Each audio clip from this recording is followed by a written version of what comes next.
그러면 미국 기준금리를 5.5%에서 3% 중후반까지 1년 반에 걸쳐서 내린다라고 가정을 두면 투자자들은 과연 어떻게 투자해야 될 것인가, 어디에 투자해야 될 것인가 라는 거죠. 첫 번째로 가능성 높은 투자는 현금보다는 채권 투자를 하는 게 유리할 거예요. 지금은 기준금리 따라서 현금에 투자했을 때 또는 현금 등가물에 투자했을 때 금리가 높지만 점점점 이게 내려갈 거기 때문에 현금에 투자하게 되면 수익률이 계속 내려갈 거거든요. 근데 채권에 투자하게 되면 금리 하락에 따른 자본 차익을 확보할 수가 있기 때문에 1번 현금보다는 채권이 우월해 보여요. 과거 금리 인하 사이클에도 그랬고요. 채권에 투자한다라고 전제를 했을 때 채권도 국채 기준으로 보면 만기가 다양하잖아요. 그러면 두 번째 질문은 내가 지금 초단기채 한 달짜리, 두 달짜리, 세 달짜리 이런 채권하고 2년짜리, 3년짜리, 5년짜리, 30년짜리 이 중에 어떤 걸 투자할 것인가 라는 질문을 하게 됩니다. 근데 또 확률 높은 투자 중에 하나는 금리가 계속 떨어진다라고 가정하면 앞에 현금 대 채권과 비슷한 논리로 아주 짧은 단기 국채보다는 어느 정도 듀레이션을 가지고 있는 국채가 더 유리하지 않나 라고 생각을 합니다.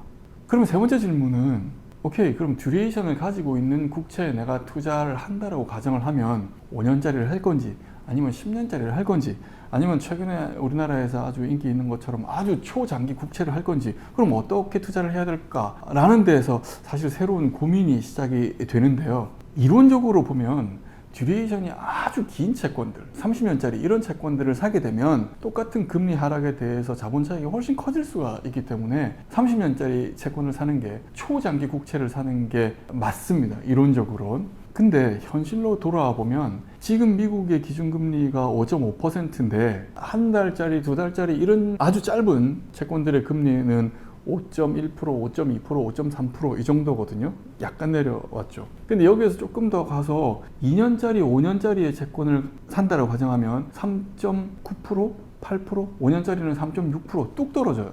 그리고 10년짜리 같은 경우에는 3.8%밖에 안 됩니다. 그러니까 굳이 커브로 설명을 하면 단기금리는 여기에 있는데 이미 2년 이상의 중장기채, 초장기채의 금리는 4% 이하 또는 3.8% 또는 3.6%로 뚝 떨어져 있는 거죠. 근데 제가 아까 앞에서 말씀드릴 때 저희 얼라이언스 본스티는 내년 말 정도 되면 미국 기준금리가 3.5%, 3.75% 물론 가변적이지만 그 정도 되지 않을까라고 예측한다고 말씀드렸는데 단기금리가 지금 5.5%인 게 3.5%, 3.75%로 떨어진다고 했을 때 10년짜리가 지금 오늘 현재로 보면 3.8%거든요. 30년짜리는 조금 높아서 4.1%.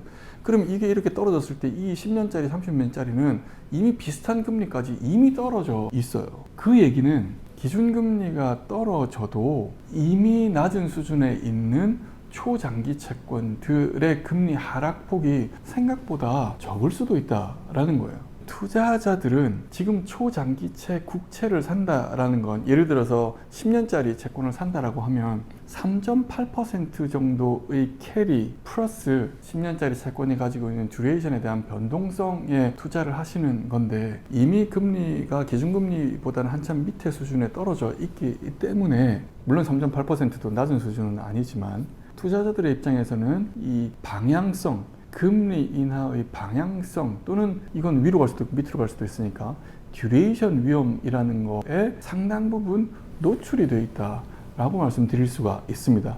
저는 채권 투자는 방향성에 대한 투자도 나쁜 투자는 아니지만 그거보다는 인컴에 투자를 해야 된다. 그래서 바른 인컴에 두고 있어야 된다라고 생각을 하거든요. 근데 지금 초장기 국채들은 3.8%의 금리 인컴에 듀레이션에 따른 변동성은 상당히 클 수가 있습니다. 이건 긍정적일 수도 있고 부정적일 수도 있어요. 그래서 인컴 투자자의 입장에서는 사실은 좀 불편한 투자가 될 수가 있는 거죠.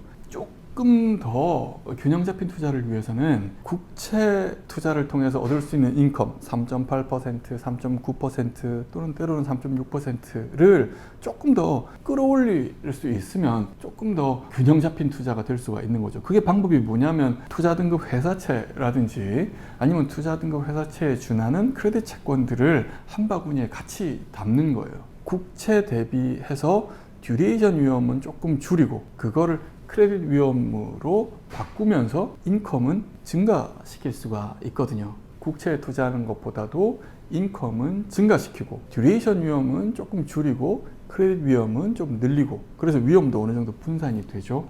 그래서 훨씬 더 안정적인 또는 균형 잡힌 포트폴리오를 구성할 수 있지 않나 생각을 합니다. 그래서 지금 금리 인하에 대한 기대감이 그 어느 때보다도 커져 있고, 그것 때문에 많은 투자자분들이 금리 인하를 할 때는 듀레이션이 긴 채권들을 사는 게 무조건 유리해 라고 얘기할 수 있지만, 지금 현재 수익률 곡선, 지금 현재 금리 수준, 지금 현재 인컴 수준을 생각을 해보면 초장기 국채로 가신다라고 하는 건 방향성에 따른 위험을 상당히 많이 갖고 가시는 거다라고 말씀드릴 수가 있고요. 그거도 무조건 나쁘다라고 말할 수는 없지만, 그것보다는 좀 더 균형 잡힌 투자, 국채와 크레딧 채권 같이 투자를 해서 어느 정도 인컴 수준은 올리고 위험의 형태는 듀레이션 위험 줄이고 크레딧 위험은 늘리고 한 바구니에 같이 담는 그런 유형의 투자가 지금 현재 금리 사이클에서는 훨씬 더 투자자에게 안정적인 또는 훨씬 더 나은 위험 조정 후 수익률을 제공할 수 있는 투자가 아닌가, 그렇게 생각을